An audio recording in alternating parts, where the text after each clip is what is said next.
spécificité de Montivilliers, c'est que c'est un entre-deux. C'est à la fois une ville et de la campagne. Donc on a à la fois les problèmes liés aux villes, ravitaillement, etc., et les problèmes liés à la campagne, vol de bétail, etc., etc. On est à la fois dans la zone interdite et en même temps on est à l'extérieur du camp fortifié du Havre.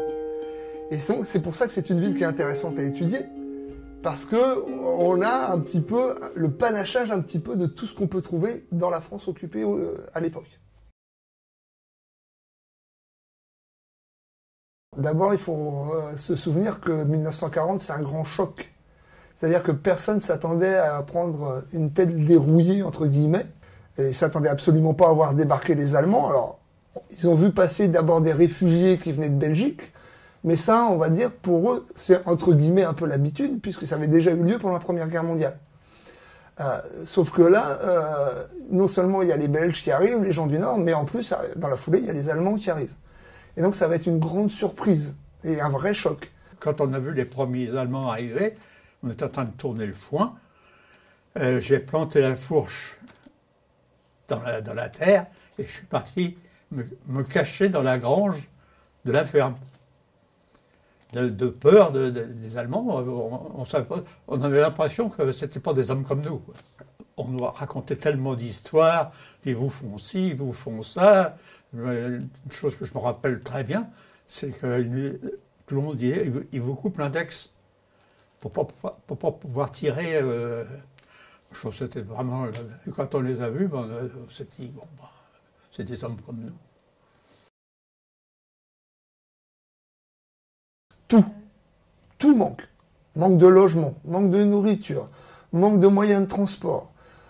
Tout est compliqué. On a par exemple un moyen de transport qui devient primordial, c'est le vélo. Et les gens cherchent, enfin, avoir des chambres à air et des pneus de vélo, c'est une richesse. Ça n'a pas de pneus pour mettre. J'ai vu mon père pour aller travailler avec des tuyaux d'arrosage. On les bourrait de bouchons, et puis avec des crochets en ferraille, on mettait ça sur la roue. Mais je vais me dire qu'il ne fallait pas avoir mal aux fesses. Tout est compliqué. Alors la nourriture, on n'en parle pas. Pourtant, on a de la chance parce qu'on n'est pas vraiment dans une grande ville. Donc, les gens ont quand même, pour beaucoup, des jardins. Donc en été, ils arrivent à se débrouiller. On n'est pas dans la situation catastrophique de Paris, par exemple, où là, vraiment, là, il y a les gens, ils ont vraiment faim. Mais le pain, la viande, c'est extrêmement compliqué. Tout est rationné. Et plus le temps va passer, plus les rations vont être petites. Mes parents allaient au ravitaillement toutes les semaines, au-dessus de Montivilliers. Alors, ils rapportaient ce qu'il fallait pour la semaine, et puis on y retournait la semaine d'après. On y allait parce que déjà, avant la guerre, nous allions en vélo avec ma mère. On allait chercher le beurre.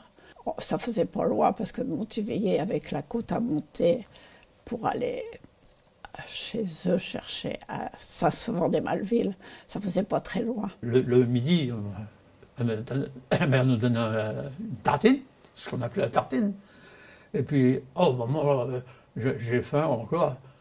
Tu peux prendre une tartine. Si tu l'as tout de suite, tu l'auras pas ce soir. Il fallait se débrouiller pour manger. Alors, tous les jeudis, avec mon cousin, on allait à la quête aux œufs, dans les fermes. Les œufs, puis tout ce qu'on pouvait récolter. Un jour, on avait appris qu'il y avait un wagon de chou-fleur qui arrivait à la gare du Havre. On n'a pas été ouvrir le wagon, mais il y en a qui se sont chargés de le faire parce qu'il était plus costaud que nous. Et puis, oui, il y avait de la perte. Et bien, on a récupéré des choux-fleurs, puis on a mangé du chou-fleur, peut-être pendant 2 ou 3 jours. Au pied, on avait des sabots que mon père faisait. Des sabots, c'était des semelles en bois qu'il achetait. Et puis, il faisait des semelles dessus. Ça faisait un sabot très bien. Et il mettait de la fourrure dedans, de la fourrure qu'il récupérait de ses lapins, qu'il tannait et puis qu'il nous mettait dedans. C'était très bien d'ailleurs comme chanson. S'il y a autant de pénuries, c'est parce que les Allemands avant tout se servent. Ça c'est clair. Ils arrivent, même dès qu'ils arrivent en fait, ils appliquent la tactique j'ai gagné, je fais ce que je veux. Par exemple, ils arrivent à l'hôtel de ville et le commandant allemand qui arrive dit voilà, il me faut dans 2 heures 700 matelas pour que mes hommes se reposent. Sauf que les 700 matelas, ils sont pas disponibles. Les officiers se récupèrent les plus belles villas. Ils vont pas prendre n'importe quoi, ils vont prendre les plus belles villas de Montivier, notamment derrière l'actuel collège Raymond Queneau. On a ce qu'on appelle l'avenue des villas à l'époque. On a des magnifiques villas construites par des armateurs à Vray. Et ils vont s'installer là. D'ailleurs, c'est là où va se situer la première commandanture. Et puis les hommes de troupe, ils sont dans les écoles. Donc pour faire l'école, c'est compliqué aussi. Ils sont dans les fermes, tout autour de Montivier, la ferme de la Montade, la ferme d'Épaville. Par exemple, on a dans les granges, on a mis des lits superposés et les soldats vivent là. Des photos de l'occupation, il n'y a pas beaucoup de gens qui en ont. D'abord, il n'y avait pas beaucoup de monde qui avait un appareil photo. Moi, j'avais un petit appareil photo. C'était même pas à moi, c'était à mes parents. Et on n'avait pas le droit de l'utiliser. Et si on pouvait l'utiliser, on n'avait pas de pellicule pour mettre à l'intérieur. Comme il avait interdit les postes de radio, il fallait les porter à la mairie. Il y en a qui étaient gentils, on a accroché une ficelle autour de la... Puis les ont emmenés à la mairie en les traînant par terre. Puis ils ont fait monter les marches.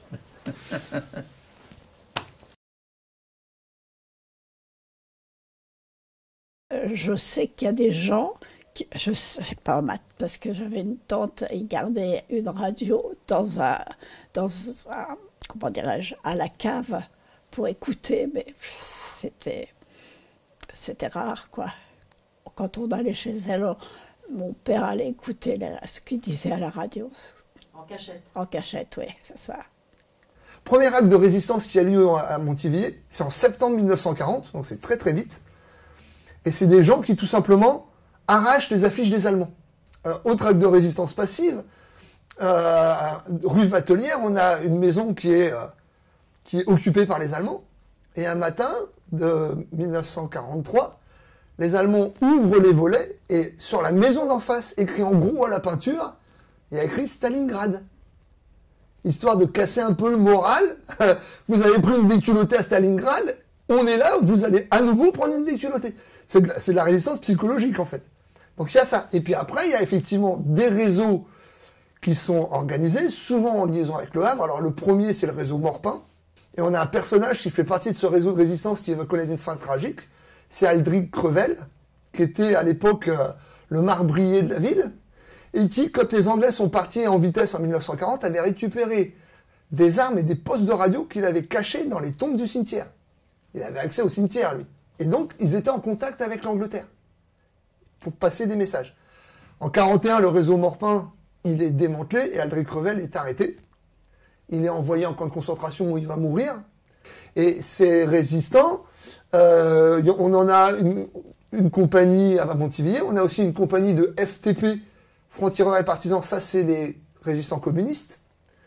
On en a à Rolleville, on en a un petit peu partout dans la région.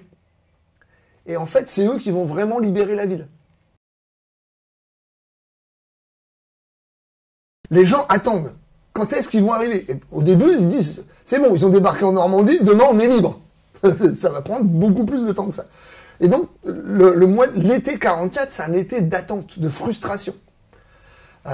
Ça a beaucoup plu aux élèves qui n'étaient pas très scolaires, parce que les écoles, elles sont fermées. Le lundi, on était encore de fête de communion, quoi. Et puis le mardi, on va à l'école, puis le directeur qui était là, il dit « L'école, c'est fermé. C'est fini. » Les premiers alliés qui arrivent, ils arrivent le 2 septembre, au-dessus d'Épouville et à Ipaville, au-dessus de Montivier, et en même temps, ils arrivent sur le plateau de Gonfreville. Et à ce moment-là, il se passe rien. C'est-à-dire qu'en fait, il y a une situation assez compliquée. Les Allemands ont évacué la ville. Ils se sont installés dans leurs blocos au-dessus de la ville. la ferme Revet, etc., etc. Tout le plateau, là, il était hérissé de blocos. Donc, il n'y a plus d'Allemands en ville. Il n'y a pas d'alliés. Et donc, ceux qui vont libérer officiellement la ville, ce sont les résistants. Le 3 septembre 1944. Et ils mettent le drapeau sur la mairie de Montivier. Drapeau bleu-blanc-rouge. Donc, symboliquement, la ville est libérée. Sauf qu'on est toujours sous le feu des canons allemands. Et donc, on est pris entre deux feux, en fait. Et assez souvent, par-dessus la vallée de la Lézarde, il y a les Anglais qui tirent du plateau des Pavilles et les Allemands qui tirent de leurs blocos. Et Montivier, c'est au milieu. Et puis, les Allemands, ils savent pas si les Alliés sont dans Montivier ou pas. Donc, assez régulièrement, ils envoient quelques salves sur Montivier. Alors, on disait, bon, bah, aujourd'hui, on tire là, là et là, quoi. Ça durait une demi-heure, 3/4 d'heure. Donc ça, c'est des morts qui sont liés au combat. Et puis, il y a les fameux tirs de représailles. Des Allemands qui étaient sur Montivier, mais en dessous de Jacques Monod. Il y avait un grand pavillon là, puis il y avait de la plaine. De là, ils ont bombardé, ont fait des tirs de représailles sur Montivier, parce qu'il y avait, soi-disant, des résistants. Alors là, il faut revenir un petit peu sur l'histoire. La légende de Montivier dit que les résistants de Montivier ont fait prisonnier 3 Allemands. La réalité, c'est pas tout à fait ça. C'est que ces 3 Allemands, il y en avait 2, c'était des Alsaciens mosellans, ce qu'on appelle des malgré nous, qui ont été embarqués dans l'armée allemande parce que l'Alsace-Moselle était devenue allemande. Et le 3e, c'est un Polonais. Et ils ont aucune envie de se faire tuer pour Adolf Hitler. Donc qu'est-ce qu'ils font? Ils désertent. Et non seulement ils désertent, mais ils se mettent au service de la résistance. Et le commandant, le major Litz, qui commande les blocos au-dessus de Montivier, ordonne à la mairie de Montivier de rendre les soldats et leurs armes. Sauf que le major Litz, lui, il n'est pas content. Et donc, dans l'après-midi, vers 16h30, il va faire bombarder le cours Sainte-Croix, la rue aux Chats, voilà, tout ce quartier-là. D'accord? Et là, on va avoir quelques victimes, effectivement, liées vraiment à des représailles allemandes. C'est pas une action de guerre, c'est vraiment les Allemands qui se vengent. Une famille qu'on connaissait très bien, le père, la mère, le fils et la fille, ils ont été tués tous les 4 en même temps. En fait, théoriquement, ce quartier-là, il aurait dû être évacué. Sauf que le maire de Montivier, qui savait plus quoi faire de ces réfugiés, a négocié avec le major pour ne pas faire évacuer la totalité du quartier. Et donc, on ne sait pas si les Allemands savaient qu'il y avait encore des gens ou pas. Dans les archives municipales, le seul compte-rendu qu'on a des événements de la résistance officielle, c'est un compte-rendu qui est dans les registres des conseils municipaux. Et il est écrit en toutes lettres que la résistance de Montivier n'a donné lieu à aucune violence. Et il y a des gens qui m'ont dit « Ah non, il y a eu des femmes tondues à Montivier. » Donc, ça a été caché. C'est pas dans les archives officielles. Il faut bien s'imaginer que ceux qui vont prendre après la guerre, ce sont ce qu'on appelle les lampistes. C'est-à-dire, c'est pas les vrais chefs de la collaboration. Hein. Et ces femmes, elles étaient accusées de, entre guillemets, collaboration horizontale. Si vous voyez ce que je veux dire. Alors, en gros, elles étaient accusées d'avoir couché avec les Allemands. D'accord ? Et c'est pour ça qu'on les a tondues et qu'on les a humiliées. C'est-à-dire que non seulement on les a tondues, mais on les a fait défiler dans les rues de la ville avec des panneaux dessus en disant, avec des insultes, voilà, je suis une, voilà, vous imaginez, vendue aux Allemands, etc., etc. Et donc, effectivement, il y a eu ce phénomène-là à Montivier qui a beaucoup marqué les témoins de l'époque. Sur la place de l'église, devant la mairie, ils avaient fait une tranchée. Et puis, et hop, je te coupe, je coupe. Puis les croix gammées partout. Ils les ont promenés dans Montivier. Mais la place de l'église était pleine de monde.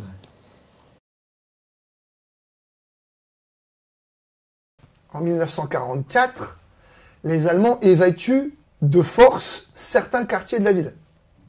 Le premier quartier qui va être évacué, c'est le quartier de l'avenue du président Wilson, grosso modo là où vous avez Intermarché aujourd'hui, Il faut savoir qu'à cet endroit-là, ça pose un énorme problème, c'est qu'il y avait l'hôpital de Montivilliers à l'époque. Il était là. Et que tous les gens sont obligés de partir en février 1944. Les Allemands installent des soldats dans les maisons qui sont évacuées. Et le quartier va être miné en partie. D'accord? Et puis, en août 1944, ils vont évacuer ce qu'on appelle l'avenue Foch, c'est-à-dire de l'autre côté d'Auchan, toute l'avenue jusqu'à Harfleur, encore une fois, pour améliorer les défenses du Havre contre une attaque venue de la terre. Notre rue est évacuée du fait qu'il devait enlever les lignes de chemin de fer. Toute la route était évacuée, la rue Victor Le Sueur. Alors on habitait chez ma grand-mère pendant ce temps-là, au haut du Tronchia. Et en fait, la seule évacuation qu'on a, c'est au moment de la libération. Quand les Anglais vont attaquer sur le plateau des Premiers Nils, et là, ils vont évacuer toute la ville. On avait le premier arrêt du chemin de Montivilliers, c'était M. Dehaye. On était évacués chez eux. Enfin, pas chez eux directement, mais c'était une petite cabane qu'on avait pour 8 personnes. C'est un petit baraquement. Il a dit à mon père, il a dit, monsieur Maurice, il ne faut pas rester là.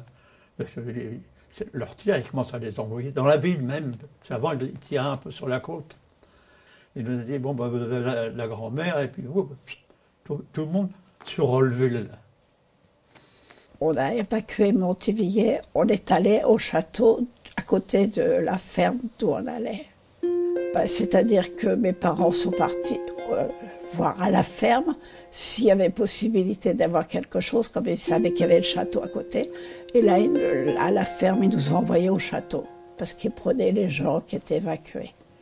C'est comme ça que nous avons été dans ce château. On est rentré par la porte du château. Et puis on est allé dans la pièce pour coucher, parce qu'il y avait déjà beaucoup de monde du Havre qui était là. C'était des tentes anglaises partout sur la pelouse, là, oui.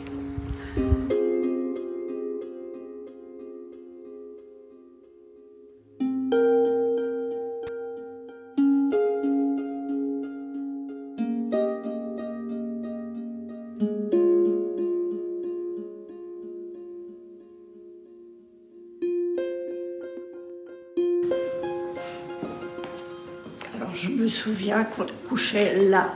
Il y avait de la paille par là et par là. Puis il y avait une allée et tous les gens étaient couchés comme ça, de chaque côté de la pièce.